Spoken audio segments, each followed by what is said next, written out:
लोकसभा चुनाव के दौरान झारखंड में ईडी की बड़ी कार्रवाई चल रही है। पीएमएलए के तहत करीब आधा दर्जन ठिकानों पर रेड डाली गई है। इस दौरान ईडी को राज्य के ग्रामीण विकास मंत्री आलमगीर आलम के पीए के नौकर के घर पर नोटों का अंबार मिला।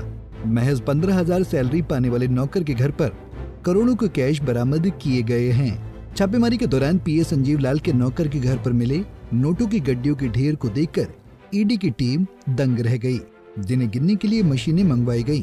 बताया जा रहा है कि नौकर के घर से करीब 30 करोड़ से भी ज्यादा कैश मिला है।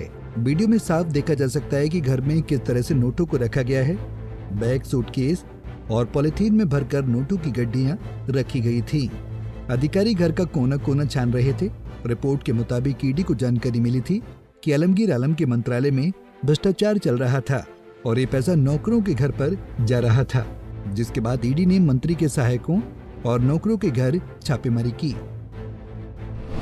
कांग्रेस के बड़े नेता हैं आलमगीर आलम। आलमगीर आलम पाकुड़ विधानसभा से कांग्रेस के 4 बार विधायक रहे हैं और अभी राज्य सरकार में संसदीय कार्य और ग्रामीण विकास मंत्री हैं। इससे पहले आलमगीर आलम 20 अक्टूबर 2006 से 12 दिसंबर 2009 तक झारखंड विधानसभा अध्यक्ष भी रहे थे।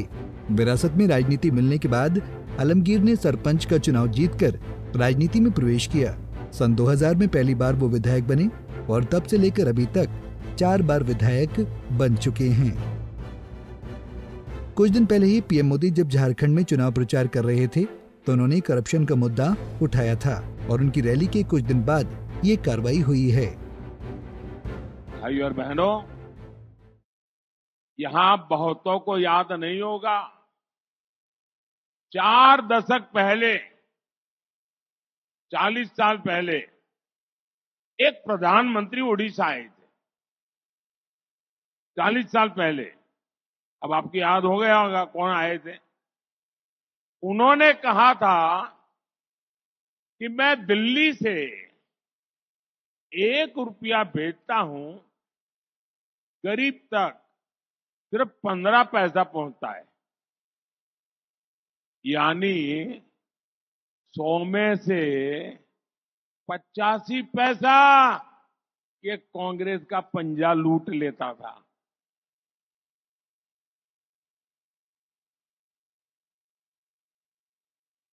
आपने इस सेवक को अवसर दिया।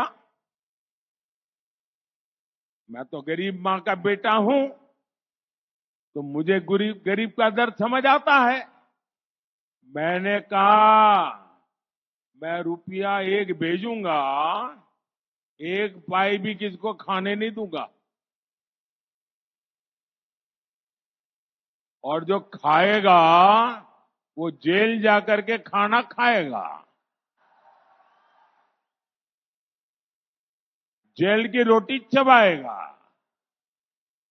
आपने देखा होगा, अभी घर जाओगे तो टीवी पे देखना, आज यहां पड़ोस में झारखंड में नोटों के पहाड़ मिल रहे हैं। नोटों के पहाड़। लोगों का चोरी किया माल पकड़ रहा है मोदी वहां। अब मुझे बताइए, मैं चोरी बंद कर दूं, इनकी कमाई बंद कर दूं, इनकी लूट बंद कर दूं, तो मोदी को गाली देंगे कि नहीं देंगे? देंगे कि नहीं देंगे? लेकिन गाली खा करके मुझे काम करना चाहिए कि नहीं करना चाहिए? आप मुझे बताइए। मुझे आपकी पाई पाई बचानी चाहिए कि नहीं बचानी चाहिए? आपके हक का पैसा बचाना चाहिए कि नहीं बचाना चाहिए?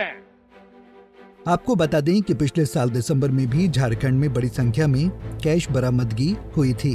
कांग्रेस के राज्यसभा सांसद और कारोबारी धीरज साहू के ठिकानों से आयकर विभाग ने 350 करोड़ से ज्यादा कैश बरामद किया था।